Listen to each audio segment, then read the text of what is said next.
The advice and opinions expressed by the host of Autism Live and her guests are meant solely as suggestion and should not be in any way construed as child-specific advice. Any choices you make in determining your child's treatment are completely at your own discretion.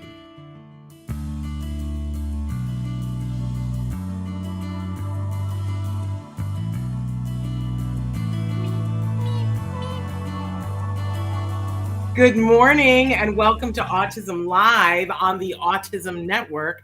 So thrilled and happy to be with you this morning. We got a great guest, really talented young woman going to be joining us in just a few minutes, Katrina Aguilar, who's got a show out there that a lot of times, you know, we talk to you guys about performances that are happening in and around the Los Angeles area or around the world, really, and you can't get to them, right? But Katrina did something while we were in the great isolation that allows you to attend one of her shows. So we're going to be talking with her about that, plus more stuff that she's got coming up. Really, really talented, brilliant singer that she is, and lovely young woman too. So that's going to be coming up in just a little while. So I'm Shannon. I'm your host for this hour. We're really excited to be here with you this morning. We're live. It is October 25th, 2021, and it is raining in Los Angeles. Can we get a yay? Because we need the rain.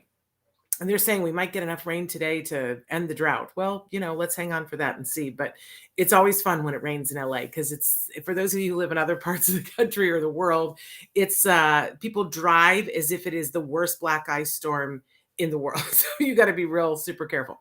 In any case, we're live, we're cozy inside, thrilled to be here with you for this next hour, talking about autism from a 360-degree perspective. This show is meant to be interactive. So in fact, I'm going to open up the chat on my end right now. And we've got some people who are already saying good morning. Let's see who's here. I feel like the gal from Romper Room. I need to get my little mirror, Traven. I see Michelle, and I see Renee and Elvira, and I see Princess Art Design. Isn't that wonderful? For those of you who remember Romper Room, my dad was Mr. Music. He was the sound guy on Romper Room for a period of time. And so when the lady, she would say, Mr. Music, please, my dad would put the music on. So my dad was Mr. Music. Isn't that funny? Isn't that like a weird, odd thing to know? But isn't that fun? Okay, so, but anyway, I was saying we love to hear from you. We love to know your thoughts, your feelings, your questions, and concerns. You can write in right now. We're live on YouTube, on Twitter, and on, what am I forgetting? Facebook. We're live on, plus all the places that Traven is showing you on the screen. Look, we're live on Twitch. Or is that just a podcast? I don't know. I need you young people to explain these things to me. But speaking of which, we are a podcast. We are, in fact, the #1 autism podcast worldwide rated. Isn't that a super fun? We are live on Twitch. Traven says we are live on Twitch. So for those of you who want to watch us on Twitch, we are also a free download wherever you get your podcasts. So we hope that you will continue the tradition that you have created of not only downloading what is appropriate for you and tuning in, taking what is right for you, but also share it. Now, sometimes that might mean, you know, just telling a friend as you're sitting and having coffee and saying, you know, I found this resource, it's free. And you can write in and ask real questions of experts, and their whole purpose is to provide information and inspiration, you know, and then you put it in somebody's back pocket, right? But it's also great when you share, like if you see that there are forums where people are asking questions, send them to us. Say, you know, I don't know the answer to this question, but, you know, go over to Autism Live and ask one of their experts. Hey, Raven, so glad to see you here with us. You know, share. There's other ways to share too. You can write a review of us on, say, for instance, iTunes. Oh my gosh. Can I tell you, when you guys write a review of us, what happens is we go up in the ranking, and you don't pay for that kind of stuff. You go up in the ranking, which means when people search, we're higher on the list. And when we get to the point where we're really high on the list, then you get on the short page where everyone goes, not just people who are looking for autism. And that's a really good thing, because when we further the conversation to people and let them know that there's a conversation happening over here, you know, if they're not somebody who's on the spectrum or loves somebody on the spectrum yet, they will be at some point, right? I mean, that's the deal.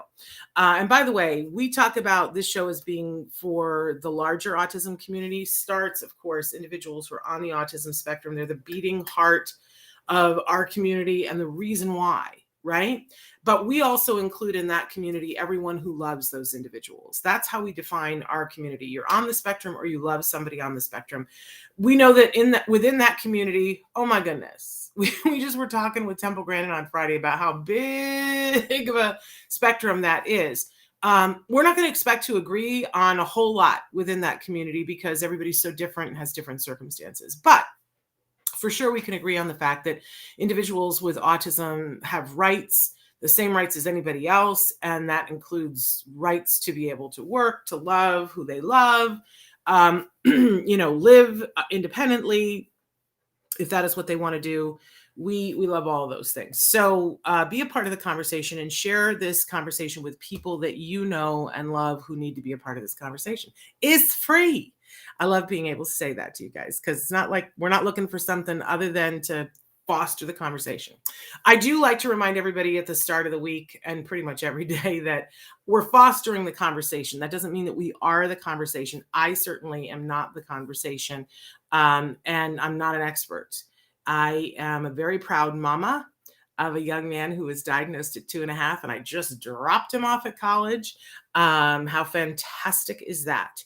And I have a responsibility to pay forward what I got, because if we had to proceed with what I knew about autism, we would have been up, you know what creek with a paddle, visiting Mona and Jack, right? But I got help. And a lot of times it was from other parents saying, go look at this. Not telling me that I had to do that, but saying, check this out. This is a line to stand in. You're going to want to know this. Make sure you pack this with you. And that helped us. So I have a responsibility, a karmic duty to pay that forward. So that's why I'm here. But don't confuse me with an expert. I have a very strident voice. Doesn't mean that I know everything. In fact, I know very little. We don't want to get in trouble. Wonderful. Yes, Raven, isn't that an amazing accomplishment? He's going to college for screenwriting. This is the kid they told me was not going to talk again. This is the kid that they told me was never going to be in gen ed. This is the kid that they told me, you know how many BIPs we had for writing? And now he's chosen to go to college for writing. That, my friends, that's miraculous. But we didn't get there on our own. We got there with a community. We got there with really good resources. Among them, we did a little bit of diet and a little bit of biomedical stuff, but a lot of ABA. I mean, a lot of good quality ABA. So now that was our prescription. Your prescription is going to look like your prescription, which is not going to look like our prescription, but I do like to tell you how we got there. So anyway, not an expert, but I could tell you our story and I can point you to other stories. And if you write in and say, I need to know about this, I can point you in a direction. I'll go read that book, go talk to that person. I'll book this person on the show. Sound good? Okay. Excuse me. You got me all verklempt now, see? So anyway, we like to start off the show on Monday with something we fondly refer to as the jargon of the day. This is when we take on one word, one phrase, one acronym. We try to figure out what in the hey nani are those experts talking about. And, these jargon terms are overwhelming. So first we give you the actual definition, then we make fun of it, because that's what you can do with it. That's about all it's good for. Then we give you a working definition and we try to give you circumstances so that you can begin to see what this might mean. If you don't get it the first time, you gotta love on yourself and go, I'll get it next time. Or maybe I need to see it before I understand it. It's okay. Hey, saying good morning to Christina. So thrilled that you're here. So let's take a look at what this today's jargon term is. It's systematic desensitization. Isn't that a lovely sounding thing? It sounds like a torture device, doesn't it? But especially it being the week of Halloween, this is important stuff. So let's take a look at what systematic desensitization is and see how bad the actual definition is. Let's see if we can make heads or tails of it. Systematic desensitization. It's a type of counter conditioning. Oh, lost me there. That involves learning to substitute one response, typically muscle relaxation, for an unwanted response, fear or anxiety. The client practices relaxation while imagining anxiety producing situations in a sequence from least fearful to most fearful until the anxiety reaction extinguishes. Systematic desensitization is sometimes called graduated exposure therapy. All right. Well, you know what? I know what this is, so I can sort of pick and choose. But the minute you say it's a type of counter conditioning, oh, my head just goes, what? But I think we can see the glimmer of it in here, substituting one response. So if it, substituting muscle relaxation for fear or anxiety, well, that sounds cute, but how do you do that? Right? And they give you a hint by saying that there's a sequence from least fearful to most fearful, but they start talking about extinguishing things and we start thinking there's a fire. So let's take this and shove it into the ocean and let's see what we have for a working definition. Systematic desensitization, gradually exposing someone to increasingly unpleasant or fear-inducing items or circumstances while having them practice relaxation techniques in order to reduce fears or phobias. Okay, this really sounds like torture to me, because it sounds like we're just going to strap them to a chair and show them a rabid rat in their face and go relax, and that ain't it. That ain't it at all. So let's pick this apart a little bit. So let's say, in the realm of possibility, that you have a kiddo who is absolutely frightened of skeletons, and you're looking, hey, Princess Art, we're here 5 days a week, Monday through Friday. Check us out.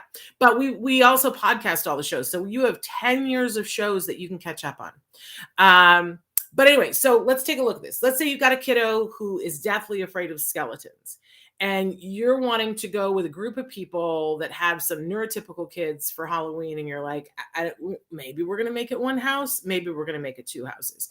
Well, I would, if possible, we would have started in September, but we got a couple of days here. So when we say systematic desensitization, we want to very slowly expose the person to the thing they're afraid of and normalize it. That's really what we're talking about here.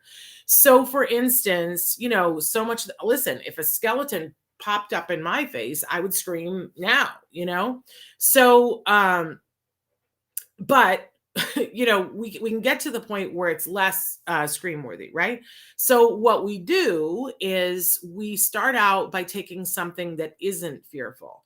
Like maybe we take, and you really have to think about where is the person the most afraid. Maybe you take a little piece of clay and you start to sculpt a skeleton head out of it and show them how to sculpt a skeleton head.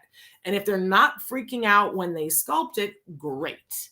Now we've crested that. Now, if they freak out when you start to, then you got to back it up and take it someplace else. Maybe you need to start to look at cartoons. Can I tell you that there's a book called The Big Pumpkin. And it's, one of the many characters in it is a skeleton, and it's very cartoony and it's very happy. There's even an audio book that goes with it that the actors sing a little song with it. Big Pumpkin, fabulous, right?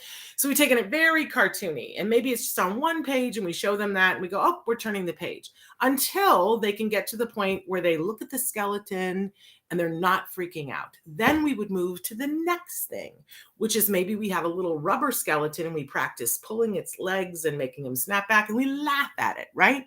Because now we're having, I'm reading the book and I'm having a non-reaction to the book. And now I'm pulling on the legs on the little rubber skeleton and I'm having a non-reaction. It's kind of fun. And gradually the point is to do it at such a small level that they don't have the fear response. And that if they start to freak out, we take it and we put it away and we practice our breathing exercises. What we're not doing is forcing them to look at a skeleton and going, breathe. That's not going to work, right? This is kind and gentle systematic desensitization, so that they get to the point where, they can be in a store and they can see the skeleton and they don't freak out. Does this take time? Yes. That's why I said I would have started this in September. But for some things, you can move fairly quickly. And by the way, systematic desensitization can work for all kinds of things.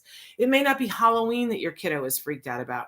I know a little boy who used to scream every time he saw a banana. Like there was something about a banana that was just, hysteria making. And so, they started showing him pictures of bananas, and they would be doing fun stuff, like singing a song about we're going to eat an apple and a banana, and do it like almost an afterthought, right? And at first he would like run away when they would say the banana, but they were so busy doing the singing and the dancing, and he wanted to do that eventually they were like, I'm gonna have an apple and a banana, and he would stay for the banana, and then it became, I'm gonna have an apple and a banana, and he would stay for that, right? Then they introduced, a picture of a banana, and then there was a Melissa and Doug wooden banana, and we would pretend it was a telephone and all kinds of things until they got to the point where a banana could be in the room and he wasn't freaking out. And then the banana could be there, and somebody could be peeling it and he wasn't freaking out. And then they were eating it and he wasn't freaking out. And then they put a slice of it there on the table for him and didn't ask him to eat it, and he didn't freak out. And then 2 days later, they put the slice of the banana on there, and they were like doing a contest going, I'm going to eat it. And he took the banana and put it in his mouth, and now he's like a 16-year-old who eats bananas. Or we could leave it alone. We pick and choose what we do, but if it's getting in the way of someone's life, systematic desensitization is a way that we can normalize something that's evoking a big response. Yeah, makes sense? I love it. I love it. And Jody says, yeah, torture while we tell them to breathe. Yeah, we're not doing that. That's called flooding. There is a technique that they use to expose something to someone and, force them to confront it. That's called flooding. And that should only be done with adults in circumstances where they've agreed to it and where people that are trained are there doing that. No one should do flooding unless it's an adult who has agreed to it and understands what they're agreeing to, and that there are trained professionals. Can we just all hold hands on that and agree that that's how that should go? But systematic desensitization done correctly, all it does is it keeps moving the goalpost to just to the very beginning point where we're pushing the person and no further. Like it's just before you get to the anxiety, and that's when we work on breathing techniques, so that we're not yet to the I'm freaking out. We're just like, I'm a little like I'm unsure. We go, let's breathe through it, right? But if you get somebody freaking out and you're like going, that's when you're teaching a breathing technique. No, good luck. Now, if you've taught breathing techniques and somebody is freaking out, we can utilize, I love in the movie The War of the Worlds when Dakota Fanning, your brother says to her, make your space. And she puts her arms like this and she starts to breathe. Clearly, somebody taught this to her at another moment. Yeah. Okay. So systematic desensitization, it's really good. And you know what? It's good for all kinds of things. I feel like it's practicing with purpose. Yeah. So absolutely wonderful. I'm just checking in on some of the comments that we've got. Princess says, what do you do if you think you're autistic? And this is a question that a lot of our experts have answered. And I think it was last week or the week before on Ask Dr. Doreen, we had exactly this question. And I really want you to check out, you can go to on our website, autism-live.com. At the top, there you can search by topics, and you can go under topics, and it opens up an Ask Dr. Doreen, and you can pretty much put in that question. Adult autism, and it'll show you all of the times that she's answered a question. I don't think we're up to date on the ones from a couple of weeks ago, but it's worthwhile to just check out the last 2 weeks of Ask Dr. Doreen. But I will tell you that one of the things that she says is a diagnosis is a very funny thing. A diagnosis, it's not essential to get the diagnosis unless two things. One, you need funding for services, and then absolutely get the diagnosis, but don't get hung up on the diagnosis. And two, for some adults, knowing that there's a name for what you're feeling can be very freeing. It can be. Not for everybody, but for some people. I know I've interviewed people here who have said, I didn't meet myself until I got my diagnosis. And then I started reading and going, oh, that's me. And you know what? I'm okay. And that's so worthwhile, right? But Dr. Grampiche tells you either way, don't get all hung up on, well, then that means I'm this or I'm not this, or I'm, we had somebody writing a couple of weeks ago who went as an adult to get a diagnosis and the doctor told them, no, you don't qualify. And, that happens a lot because to have an autism spectrum disorder means that it's got to be at such a level. You can have all of the symptoms, but if you're managing all of them and you're going through your life, there is no diagnosis of autism without a disorder, which is a shame. I'm in the camp that should change.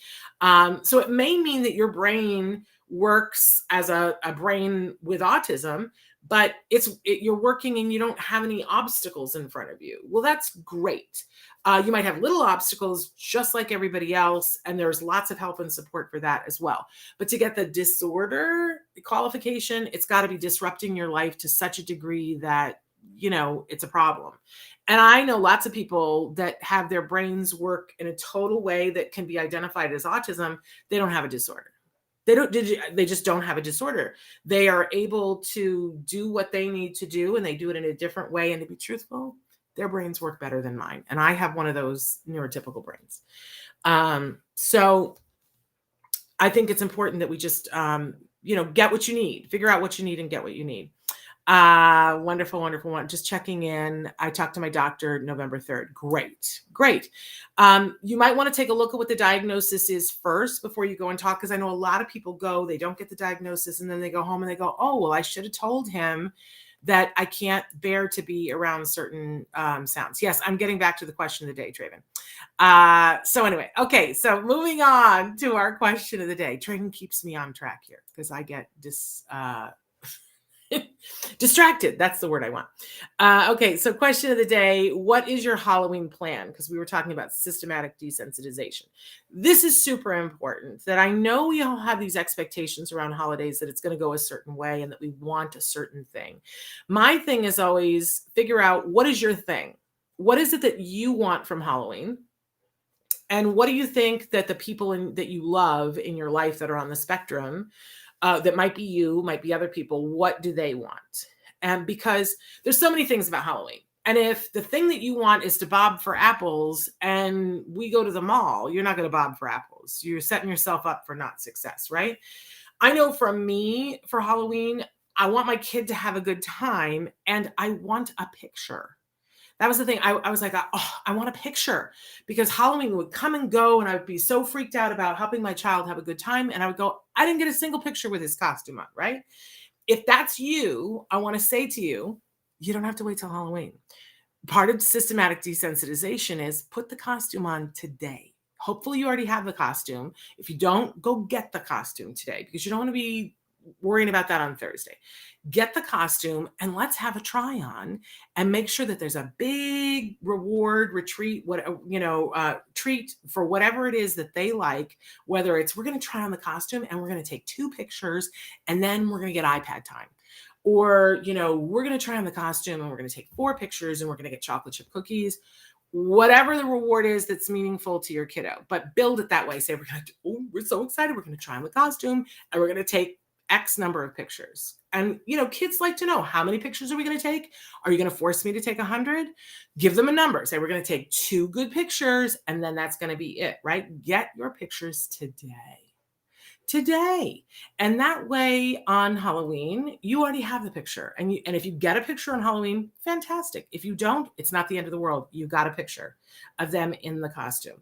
And that way on Halloween, because what my son would do, we'd get the whole thing on and then we'd have to drive to be at somebody's house and whatever. And by the time we got there, his little Spock ears are off, right?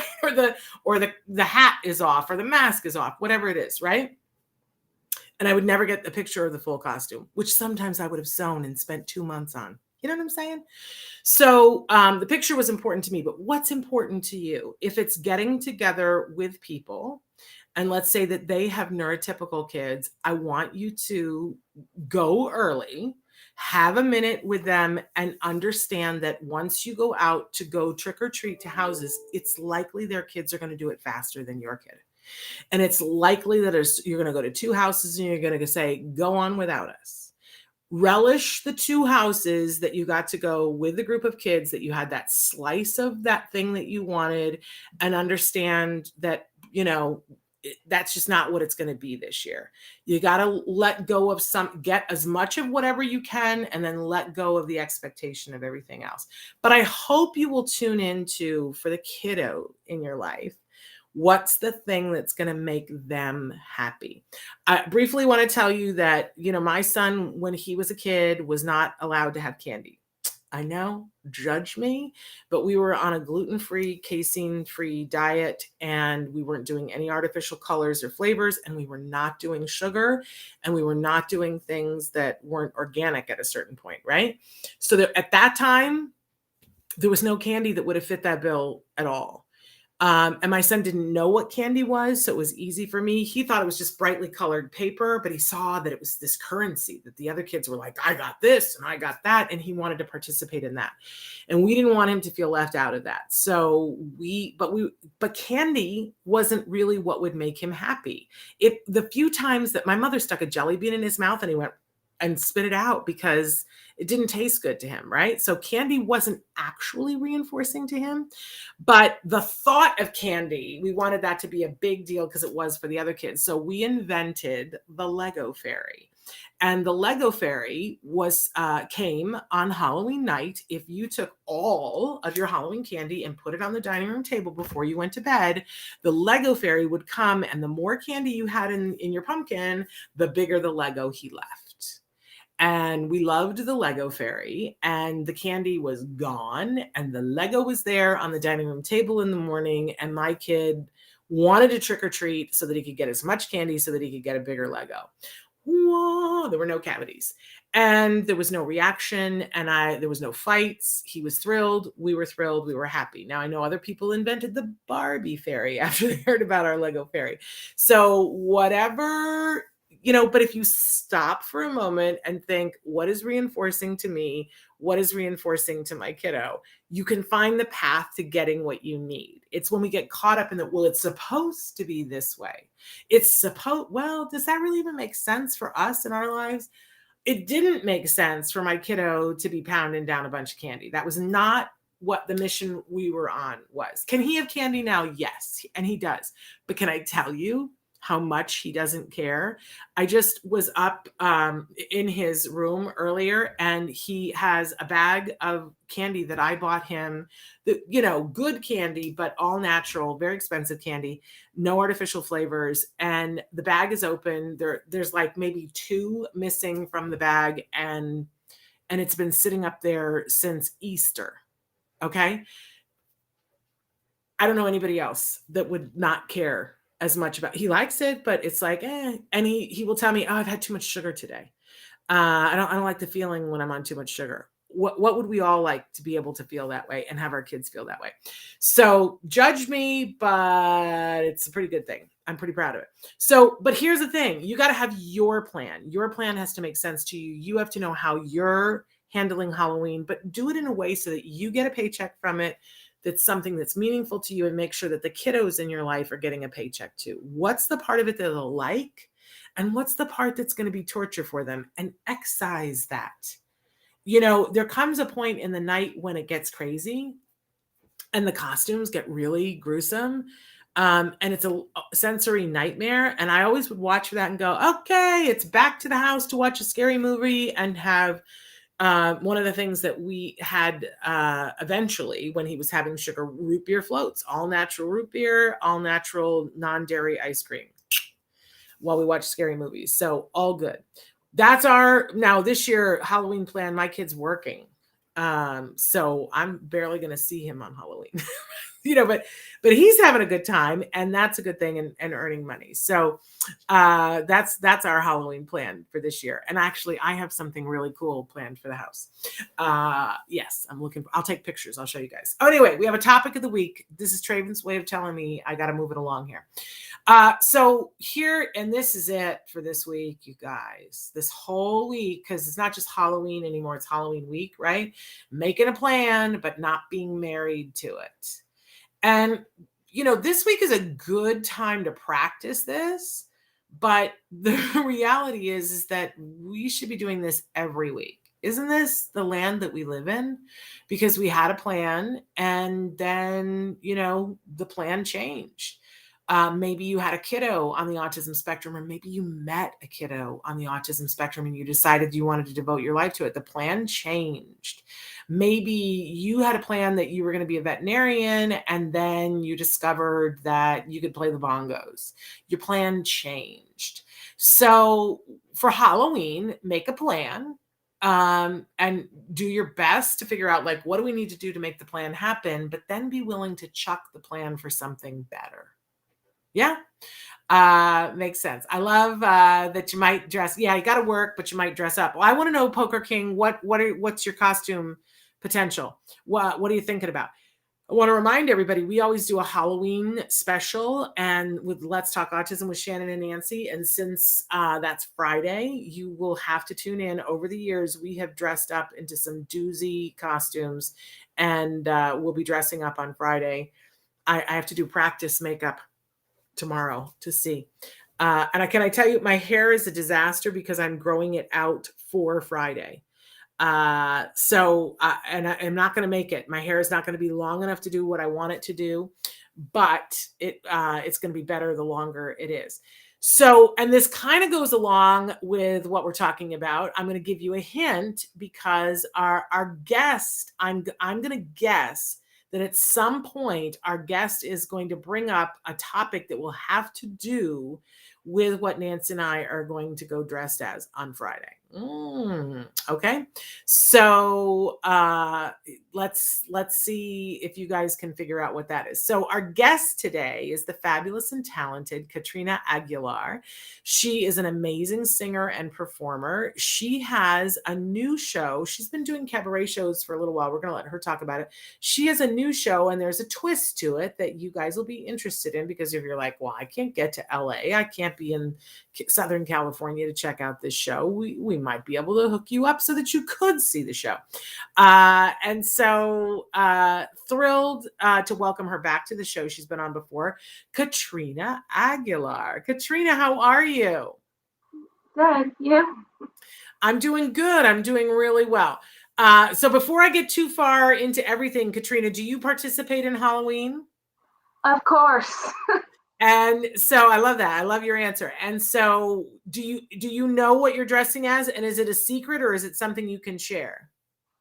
I don't mind sharing. Well, since right on Halloween, we're actually going down to Los Angeles because they're doing a full Nightmare Before Christmas concert with Danny Elfman, the composer and the voice of Jack Skellington, along with Billie Eilish, who's performing as Sally. So I have like this really cool Sally dress I got from Disneyland a few years ago. So I'm just gonna sort of it's not a full-on costume, but I'm gonna do a full bound as that. I love that. Do you know, I had never heard the term bounding until about 2 years ago. And I had no idea. I would see people when I was at Disneyland dressed, and I would go, oh, that's interesting. There's sort of look in the colors of, can you explain to people what bounding is? Disney bounding is basically sort of like cosplay, except it's more about it's more about an outfit. It's not like this. It's not a full on extravaganza like cosplay. Like it could be a character, a movie, a theme. So for an example, one of my favorite ones I wore a few years ago was a theme of Peter Pan, and it was kind of on the Nana, the nursery dog, how she starts floating, with the help of Tinkerbell. Yes. So I wore this blue starry dress. I had Nana ears on top and this pin of Wendy and Nana right there. So I mean, it's basically, long story short, it's a themed outfit. I love it. I love it. And so, like, I saw a friend once that she went to Disneyland and she was wearing red pants and like a mustard colored shirt, and because she was bounding as Winnie the Pooh. So she didn't have her face made up like Winnie the Pooh, but she was wearing the colors of Winnie the Pooh.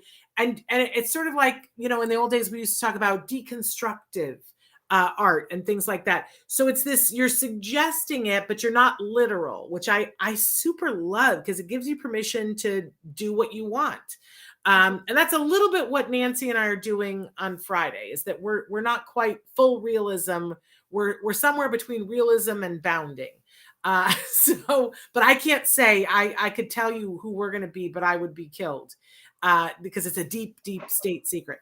But Katrina, you're an amazing performer. And if people watched the show before, they might remember you, but we have new viewers now. So I'd kind of like to catch up with you a little bit about you, who you are, and what your musical background is. Can you tell us a little bit about you and your background?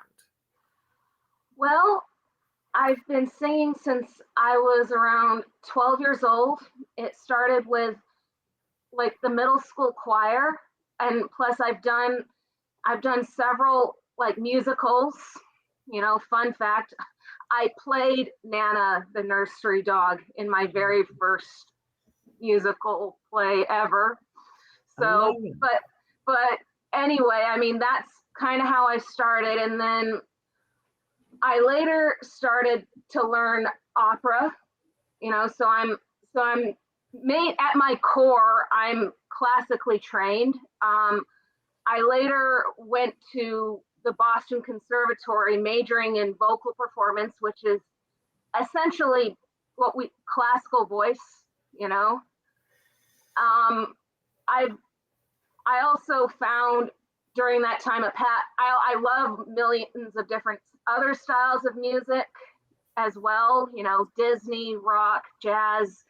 I've written some other types of shows here and there. I like one was Eleanor Rigby, but it was like her story, but I did it around Evanescence music. Wow. So that's cool. Yeah. So anyway, after I graduated what we lovingly call BOCO, I've sort of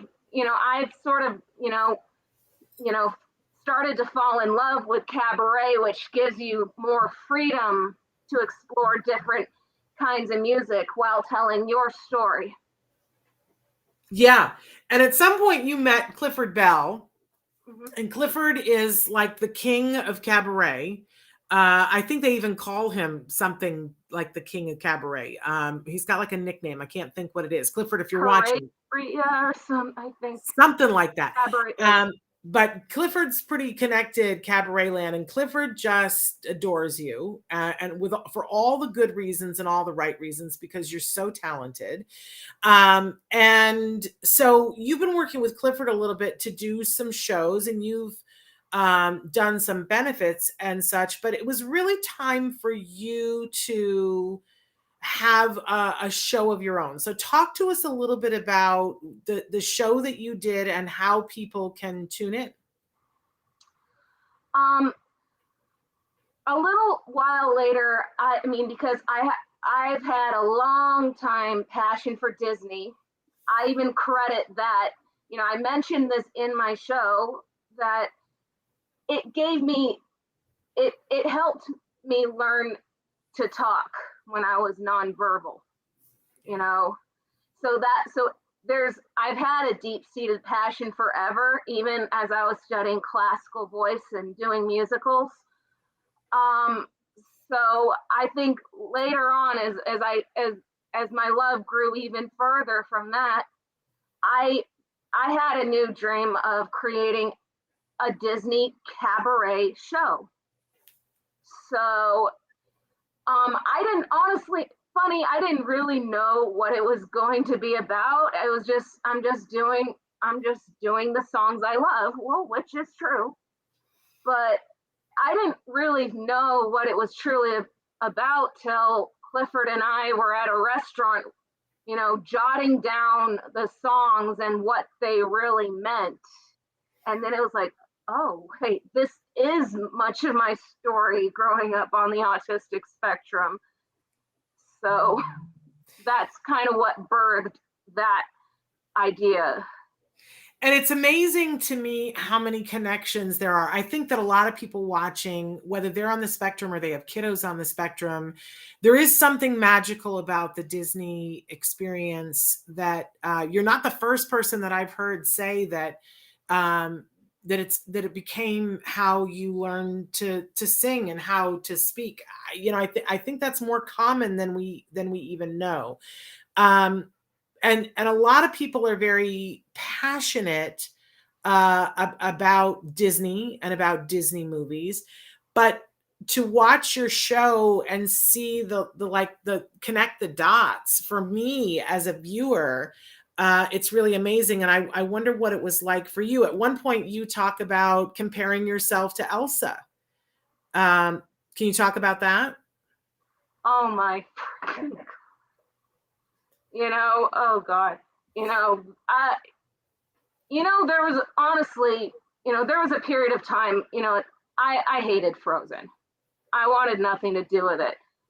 I mean, in part, it was it was so hyped up, it was so popularized, but then when I really started to, get into it, and as I found the thing was, as I started to discover the Broadway musical and the songs you don't hear in the movies, and it was like, holy crap, I mean, they are singing my story. And I think the real reason I kind of hated it was because I related to her. In a way, I kind of was her, and I guess that bothered me. So but anyway, I mean, I love it now as I started to, to sort of make peace with that. But that my connection with her, and a little bit of Anna too. Yeah. Yeah.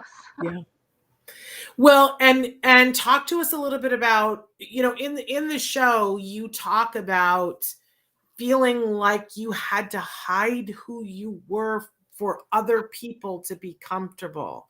That just struck a chord with me, Katrina. I was like, oh my goodness, what must that have been like? Do you still feel that way? Do you feel like you have to hide who you are to make those of us around you comfortable? As I've grown up, I've kind of realized that, I didn't really have to. I do have support. There are people who either, they don't really care. It's like, okay, whatever. But, growing up, man, it was difficult. That's where I fit in with Elsa, because what did she do? Yeah. She did everything in her power to hide her own abilities, because of trauma. In my case, I was bullied, so, and I was put into special ed. So I'm reminded every day in your childhood that there's something different. And therefore, in a way, you were treated second class. So, from my life from that point on, I did everything I could to hide that I did have something different. And then, finding out I was autistic was like, oh my gosh. Right down to when I went to BOCO, my voice teacher would try to beg me. It's like, look, you need to let people know about this, but I wouldn't forever. So honestly, this is surreal right now. Yeah. Well, I have to applaud you. I know that, it does feel like taking off your clothes, by like being your total self and admitting to things that for a long time you kept really secret. But can I tell you, Katrina, you are such a lovely soul, and you are clearly so talented. And when people get to hear you sing, it's just a gift. It's just a gift. And I'm so sorry that you went through what you went through when you were younger. But I hope that as time goes on that you see that sometimes when people bully, it's because they're intimidated. Because when you're that talented, people don't know when you're young, and if they aren't talented like you are, they felt less than you. And that's not good either. And they shouldn't be excused for bullying you, but you don't have to be anybody other than who you are. And we will love you. And we do love you because you're brilliant. And you are uniquely gifted as a singer. So I love, there are so many insights in this show, plus which is just beautiful music and beautiful entertainment. So what's the name of the show and how can people access it, Katrina? The show is called Part of Your World because my main start was the thing that, opened up the floodgates was The Little Mermaid. Mm-hmm. Because, that was what helped me start talking at 5 years old. So that's why that one is why it's called that. That's why it's extra important. Look at that beautiful picture of you. So it's called Part of Your World, and we've got the clip there. And we're, unfortunately, you guys, you're not going to get to hear Katrina sing because we don't have the rights on this show to show you the music. Because what kinds of music are you singing in this show, Katrina? It's literally, hence the name. It's literally all Disney. And it's on YouTube. I have a channel called Katrina Aguilar Music where you can find it on. And I have a Facebook page with that same title. Yes. So that's where you can find it and watch it anytime if you like. Look at how beautiful you look, and you can see it in your face. Your face is just glowing there. So you guys can go and watch it, but we do have to say that, there was cost involved in all of this. And at the very beginning of the show, you'll see a lovely little message that says, they would love it if you would support Katrina in her journey. And if you love the music, you can make the suggested donation is $5 to her Patreon account, and which is, a very small, it's going to cost you more to get a small coffee at Starbucks. So please check it out. You can check it out via her Facebook page or the YouTube page and watch. The show is exactly 60 minutes. You guys, sometimes if you can't do it for yourself, buy it for your kiddo. And plop them down in front of YouTube. And we should say, you can watch it for free, but please acknowledge the hard work that Katrina and others did for her to be able. Where was this that you were performing, Katrina? It was at, I think. Was it the Catalina Jazz Club? Catalina Jazz Club. Yeah. It's beautiful. It's absolutely beautiful. And you look stunning. Thank you. And I know you sing beautifully. So absolutely incredible. One of the things that you say in the show, you identify yourself as being on the spectrum. But you know what else I really loved is that you say, I don't speak for everyone. Absolutely. Yeah. Why is that important to you, Katrina?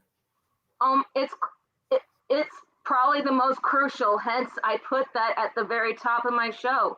While I go up there and I tell my story, we all have different experiences. We're all, there's a reason it's called the spectrum. We're all on different playing fields. Yes. So it's not, I just didn't think it was fair. It would never have been fair to me to say, to be a spokesperson, a monolith, and that's what I wanted to get across, I hope that my story can help someone on there that's having some of those same struggles, but I think that's the first, and at the end of the day, I'm just one person on the spectrum, so that's why it was crucial for me to say that. I appreciate that so much, Katrina, because I think it's one of the most misunderstood parts of the spectrum by both sides. I watch people who supposedly don't know anybody who's on the spectrum, and they're so rigid in their thinking. They meet one person on the spectrum, and then they think everybody is like that. The teacher who, one of her kids, she had a kiddo in her classroom who didn't like to be hugged, which happens.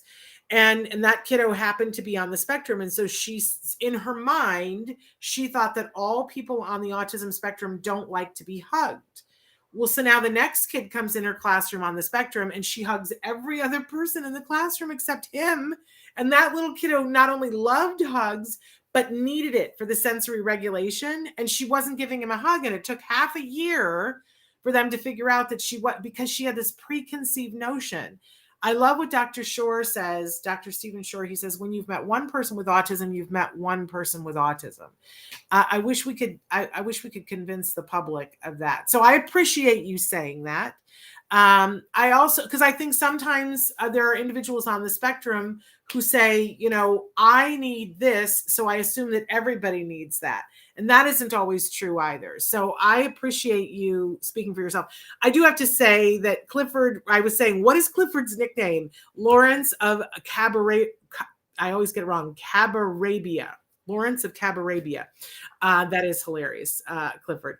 So now you had first done a show with the Disney music, then you guys recorded it, and that's what's available on YouTube. But the show had evolved quite a bit from when you first did it to when you recorded it. Can you talk a little bit about what changed over time, Katrina? Well, with the pandemic and with all that time we all spent by ourselves, I basically had nothing, well, besides work in my case. I had nothing but time to think. I had nothing but time to mess around on YouTube and then wind up stumbling on a lot of that new stuff.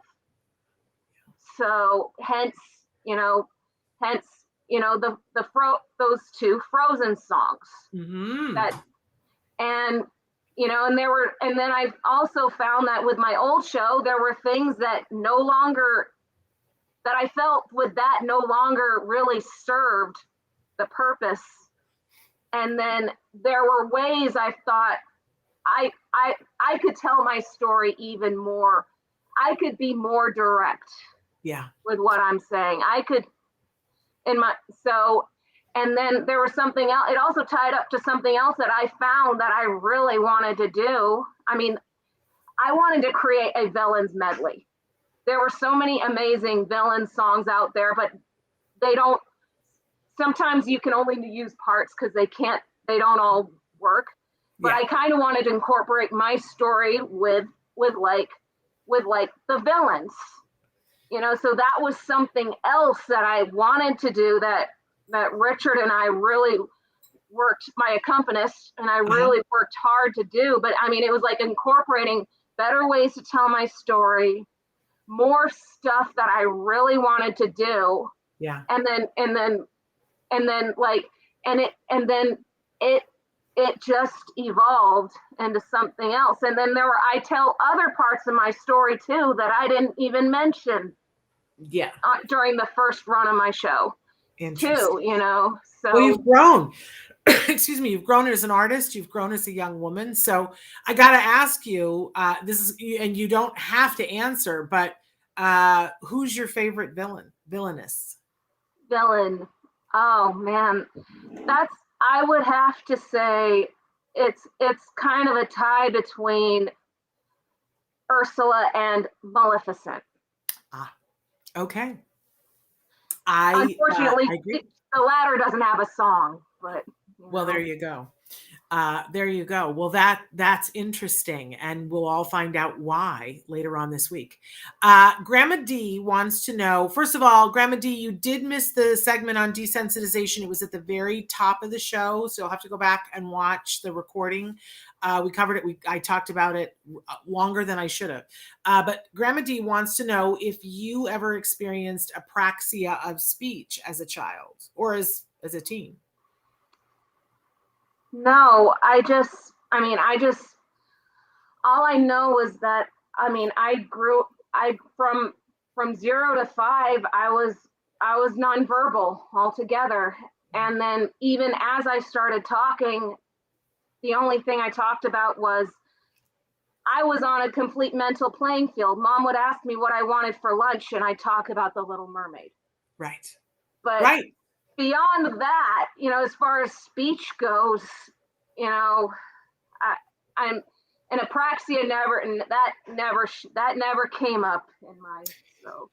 And for those of you who don't know, Apraxia, we have individuals who are on the spectrum that have a communication disorder. We have individuals who don't yet have vocal speech, but then there is something called apraxia. Apraxia is when the words are in your head, but the muscles aren't working to get it out. And it's those individuals, it's a tougher nut to crack, I gotta say, but we've done a lot of shows about apraxia. So that wasn't your particular thing, but Katrina, when were you diagnosed? How old were you? I would venture to, I was 4. 4. Okay. Yeah. But is that because your parents, because you don't remember when you were 4, right? Mm-mm. How old were you when those words were first said to you and you understood that they applied to you? Oddly enough, I was later, like when I was around 17, I was diagnosed with Asperger's. Autism, the word autism was not brought up around me. There were other things going on, academically, but, autism as of itself was not brought up until I was later diagnosed with Asperger's. Got it. In my late teens. And then it was like, okay, that's also common. Which also means you were probably diagnosed with autism at an earlier age. But now that the word Asperger's has become outdated, now, well, guess it's back now. But yeah, that's kind of where that stands. Yeah, and it's so funny because words matter so much, and they're how we identify ourselves and stuff. And so I hope that soon they're gonna sort it out, because I know for many people they're like, wait a second, how can I have Asperger's? And then you decide that doesn't exist anymore, and you've folded it into something else, and I'm supposed to re-identify myself. It's a crazy time we live in. But you're you, and you are uniquely you, Katrina, and you're fabulous. Everything about you is fabulous. And I just want you to hear that from all of us. And you're so talented. So people can be watching part of your world. And you can go catch Katrina on her YouTube page or on her Facebook page to do that. Please donate to her. Suggested donation is $5. I guarantee you, like, Katrina can make more things happen with that $5 than you can today. So give that $5 to Katrina. And then Katrina, we only have a couple of minutes left here. What are you working on now? Right now, I have some. Right now, we're getting this show on. We're trying to get this show further down the road. We want to perform this more times. Hopefully, be able to travel with it. Hopefully, but one thing, as for nothing's set in stone, mind you. But what I'm sort of writing in my mind is a Halloween show. Oh, well, that'll be fun. And I can't wait to hear what you think, because you're getting to go see this wonderful, exciting performance of Nightmare Before Christmas. Rare opportunity. Billie Eilish and Danny Elfman. Good heaven. And Weird Al Yankovic and Ken Page. Wow, that's incredible. Is that at the Hollywood Bowl? Where is that being done? It's not the Hollywood Bowl, but I'd have to look up the tickets. Well, I'm excited that you're going to that. That's like primo. I don't think anybody can get tickets to that anymore. So we'll wait to hear how much you love that. I'm old enough that I can remember listening to Danny Elfman when he was part of, I believe it was Oingo Boingo. So when I was young, we were listening to Danny Elfman, but it was an entirely different thing. Yeah, oingo boingo. In any case, loved him then, love him still now. Katrina, love you. You're amazing, and your show is amazing. Can we put up the part of your world thing again, Traven? So what you want to do is, what is your YouTube page? Is it just Katrina Aguilar? What's the name of your Katrina YouTube? Aguilar Music. Okay. And wonderful. And so you go Katrina Aguilar Music, then you will find it. And there are other videos there that you can watch Katrina sing as well. I'm disheartened that we couldn't have her sing on the show, but ladies and gentlemen, Disney is very funny about allowing their songs to play on our show. So love this picture. There's the show, you guys. So make sure that you tune into it. And I encourage you to have your kiddos watch it. Here's the thing. Katrina tells her story throughout the show. I promise you'll hear some good music done beautifully by this amazing young woman, but you'll hear a story that's filled with inspiration and insight. It's really a lovely, it's an hour. And you're always looking for role models for your kiddos. There is Katrina, and she's a lovely role model of someone who is following her passion, making it work, using her talents. Katrina, thank you so much for being with us today. All right. We'll talk to you soon. It's straight up 11 o'clock, you guys. So I got to sign off. But tomorrow, bye, Katrina. Tomorrow, I want to make sure that we had this amazing show with Temple Grandin on Friday. I'm going to say this. I think it's one of the best interviews that we've done with her. And we've done a lot of interviews with her. If you ever really just wanted to spend an hour sitting around talking with Temple Grandin, this is it. We're going to replay that special for you tomorrow. Then on Wednesday, we've got Ask Dr. Doreen. She's going to be with us. On Thursday, Bonnie Yates is going to start at the beginning and talk about everything you need to know for special education. It's a series that we're going to be doing, but it's starting on Thursday. And then on Friday, it's the big Halloween show. And I can tell you with all authority that who Nancy and I are going to be dressed at was talked about today during the show. So there we go. You will not want to miss this. I guarantee it'll be a hoot, if nothing else. So that's happening on the Friday. So I hope that you guys will have a wonderful week this week. Get your Halloween plan, make that plan, and be ready to throw that plan out the window so that you can enjoy yourselves. We're going to be back tomorrow with that recorded version of Temple Grandin that was recorded on Friday. Until then, give your kiddos a hug from me and one for you too. Bye-bye for now.